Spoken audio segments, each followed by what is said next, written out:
A Massachusetts Broadcasters Station of the Year. This is Western Mass News at 6 p.m.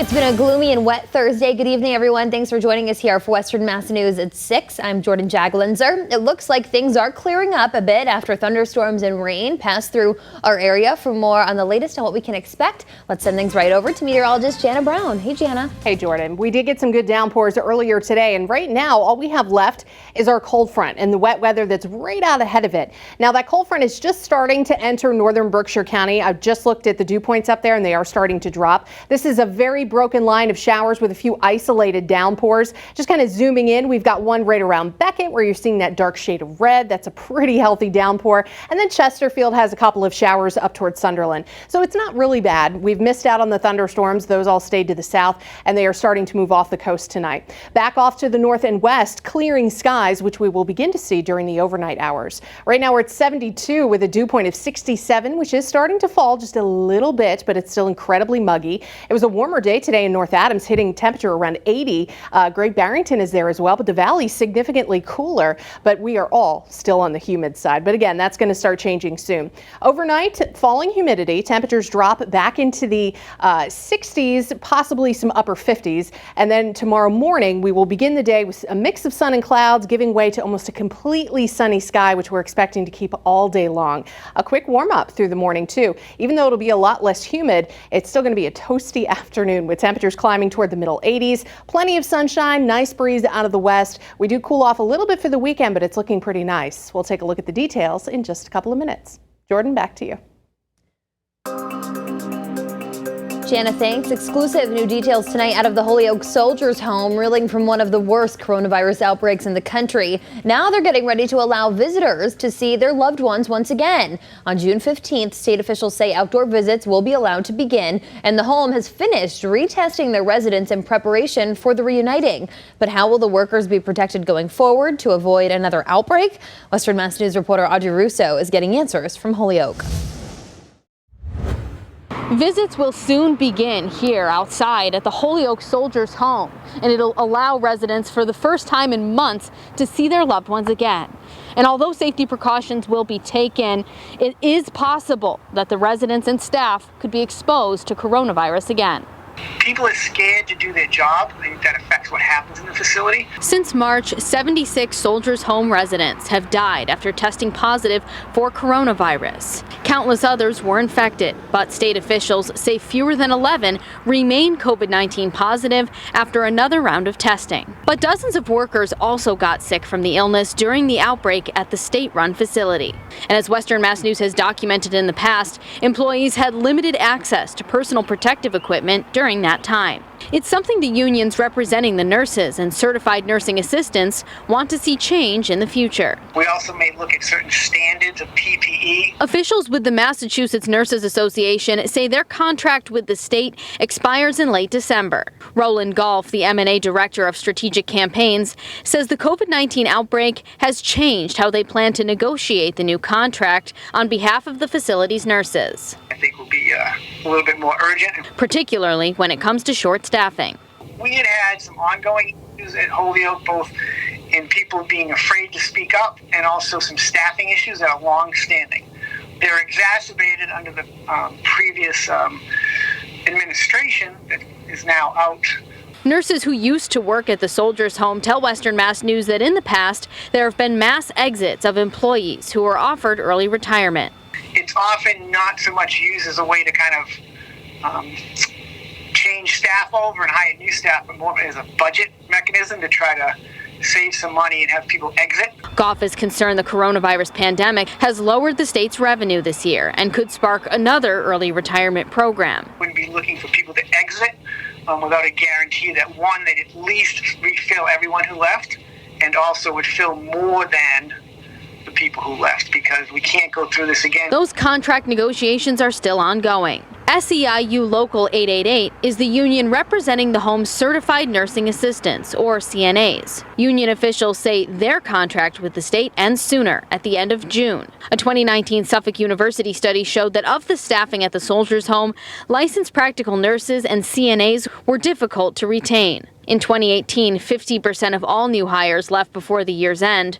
The turnover rate for CNAs was slightly higher than the industry average, and the LPN turnover rate was much more elevated. For years, the members of SEIU Local 888 at the Holyoke Soldiers Home have been talking about understaffing and forced overtime, which is a result of not being able to recruit and retain qualified help at the home because of the low pay and the difficult working conditions. Rand Wilson is the chief of staff at SEIU Local 888 and says the home's leadership at every level has been resistant to their requests for better working conditions. Our pleas to change the situation and to have the employees' voices heard and respected were ignored. He says the CNAs who spoke out about the conditions in the soldiers' home during the outbreak deserve to have their jobs protected. Providing good quality care for the veterans.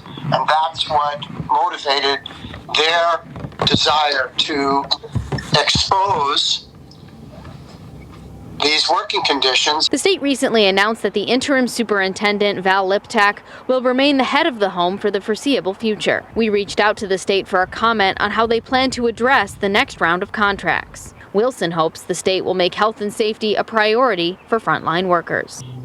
With the pandemic and the subsequent terrible mismanagement of the situation at the Holyoke Soldiers Home has, I think, led to a new respect for the frontline caregivers. State officials have said that the staff will be retested too, so when the visitors are allowed to come back next week, the employees should have a good understanding of what their COVID-19 status is as the outside world can enter the premises once again. In Holyoke, Audrey Russo for Western Mass News. The coronavirus pandemic has kept students physically out of schools across the state and has left many local districts scrambling with significantly lower proposed budgets due to the current economic downturn. Western Mass News reporter Lindsay Kane joins us live in Westfield with more. Lindsay? Many school districts like here in Westfield are waiting to hear from the Commonwealth to see what kind of local aid they will get. But many already know that teaching jobs are in jeopardy.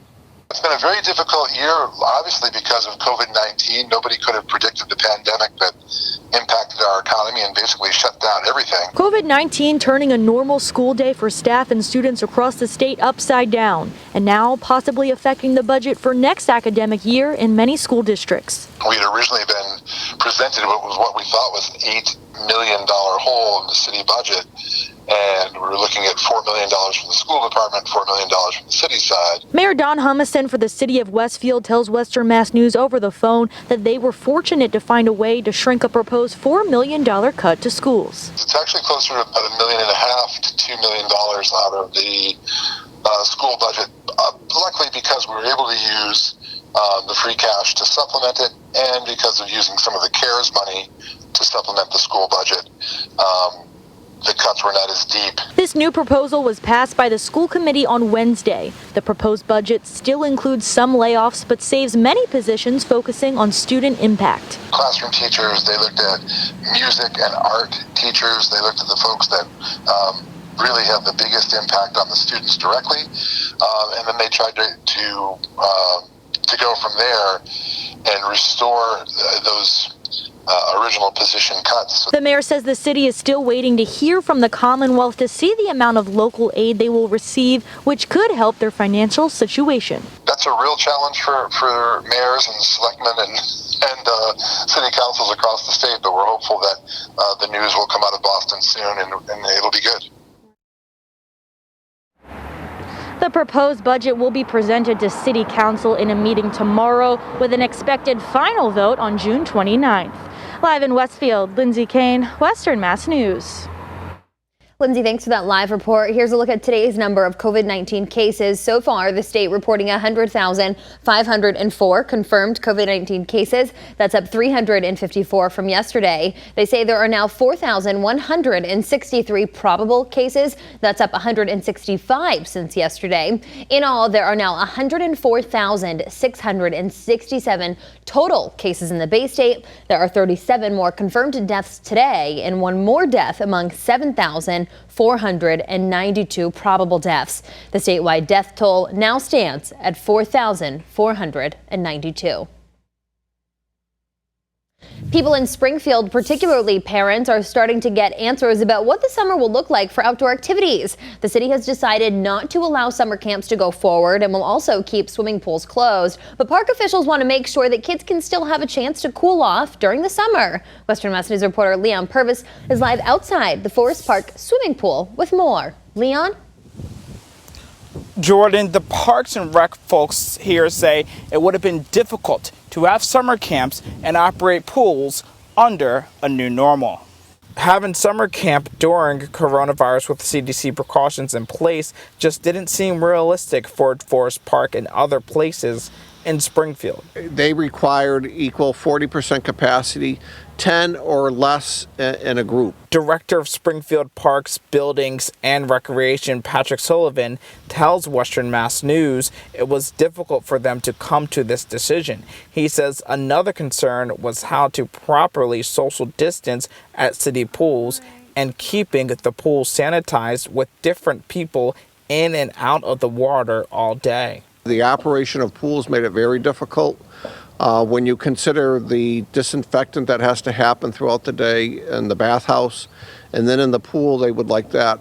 But there will be some relief from the heat this summer. We're told 18 different water spray pads will be up and running across the city. The good news is they have continuous fresh water. The mayor has given us the resources where we're going to, once or twice a day, we will do a disinfecting of the splash pads. Now, Sullivan adds, if everyone plays it safe by keeping their distance at splash pads, everyone could have a safe summer and a way to cool off. Live in Springfield, Leon Purvis, Western Mass News. Leon, thanks. And for more coverage on the coronavirus emergency as it continues to develop, you can log on to our free streaming Western Mass News app. And still